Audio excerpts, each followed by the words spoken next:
Red Zone TV kwoli webali kubanga okyagoberera yonna gy'osinzira okubanga gy'otulabira ate naba kubanga osubscribinga kikole tubeerenga tutambula ffenna. Omukyala n'omwami Mutaaga David ne mukyala Florence Mutaaga abattiddwa mu bitundu eby'Entebbe bangi mubadde mwebuuza. Red Zone TV tukimanyi nti gwe omu kubasinga okukola okunoonyereza nga tonnatuleetera mawulire n'ojja n'ogatunnyonnyola. Bannange ensonga ebadde ekyali mpanvu nnyo, mbadde sinnayagala kujja kubawa information nga sinnagikuŋŋaanya paka bwe nakakasizza nti nsooka n'entuuka ku scene, nsooka n'entuuka mu kifo ne mmala okubaako information gye nkuŋŋaanya olwo nno ne nzija ate ne njigabana nammwe abagoberera omukutu ogwa Red Zone TV. So kakati gwe amaze okuba ng'osubscribinga nkwebaza, kkirira mu comment section oteekemu obubaka ku nsonga eno yennyini, ate nawe atanaba kuba ng'osubscribinga kikole tubeere nga ate tutambula ffenna nga sinaba kubanga ngenda wala. Munzikirize nsooke ntuuse okusaasira kwange eri munnaffe mami waffe ate nga y'omu ku bantu abasinga okwagala ensi yaabwe amanyiddwa nga Maama Kevin okuva e Switzerland. Abantu bano babadde mikwano gye nnyo era babadde bamanyiganye,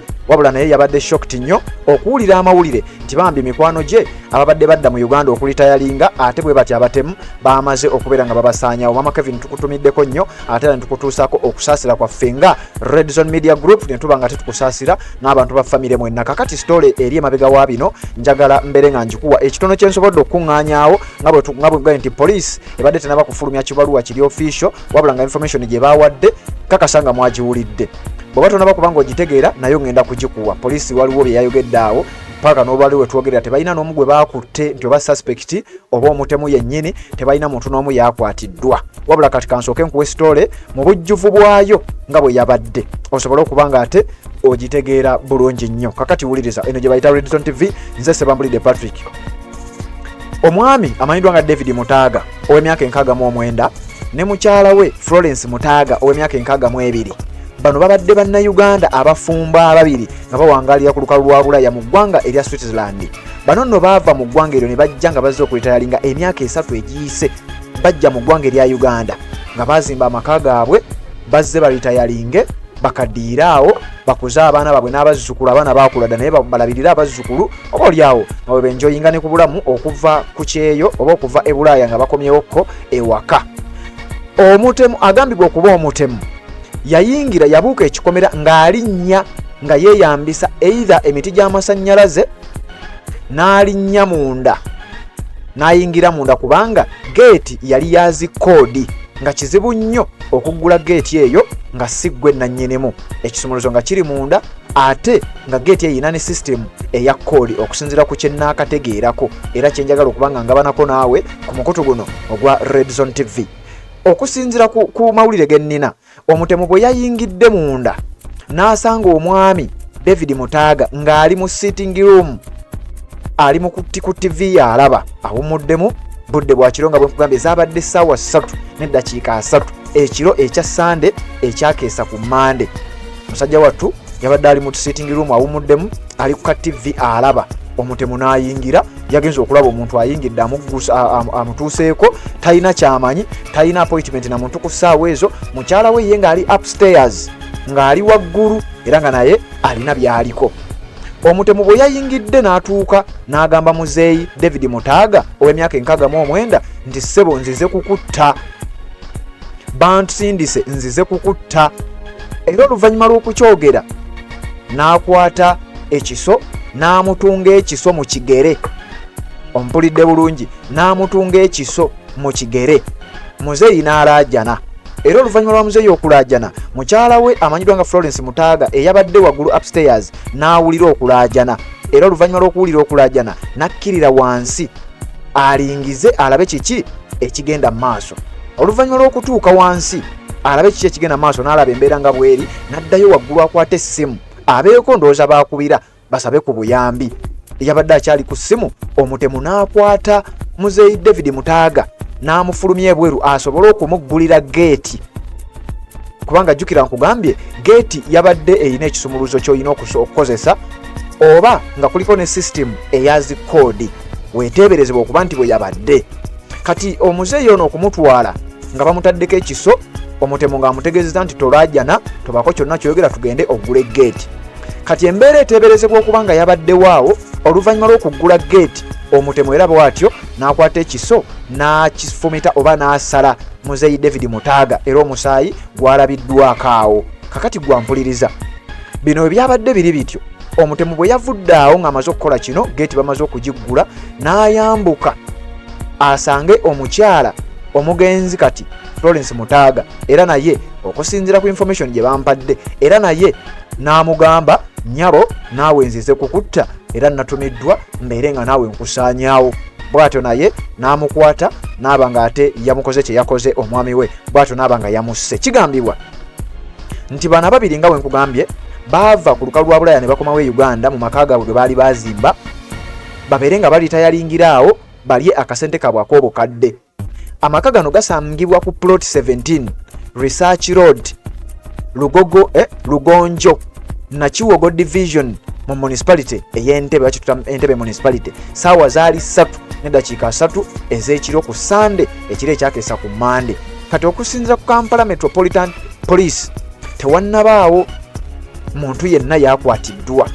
Okusinziira ku mwogezi amanyiddwa nga Luke Oyesigire yategeezezza tewannabaawo muntu yenna yakwatiddwa nga suspect, tewannabaawo muntu yenna yakwatiddwa mabega wa bino.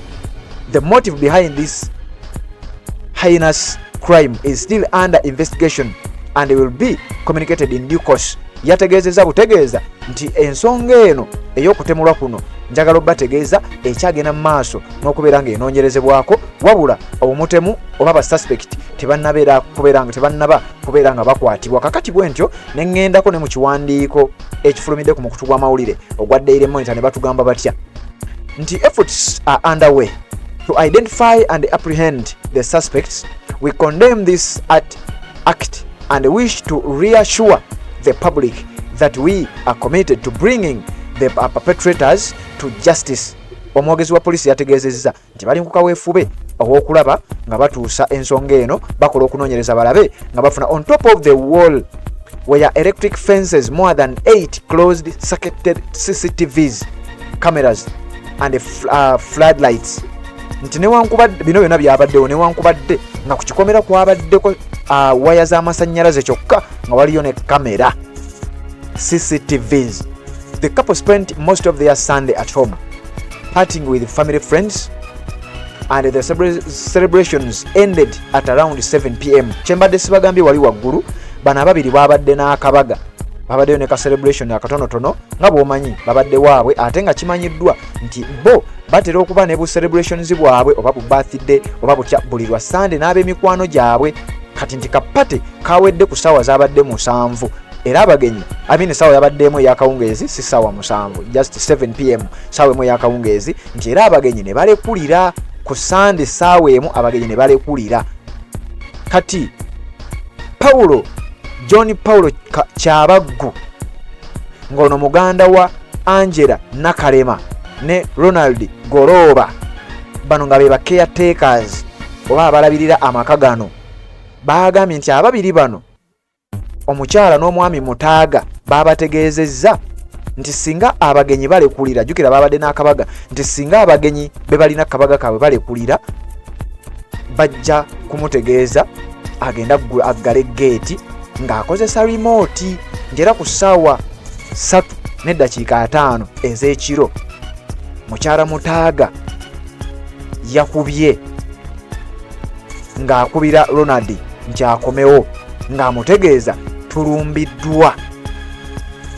Okitegeera era embeera bwekyo bwe yabadde naye be baakubidde ndoza bagenze okutuuka ng'embeera tennaba kubeera ng'etegerekeka. Story eno ekyali mpanvu ate era tukyagenda maaso naffe n'okubeera nga tukuŋŋaanya information ku story eno.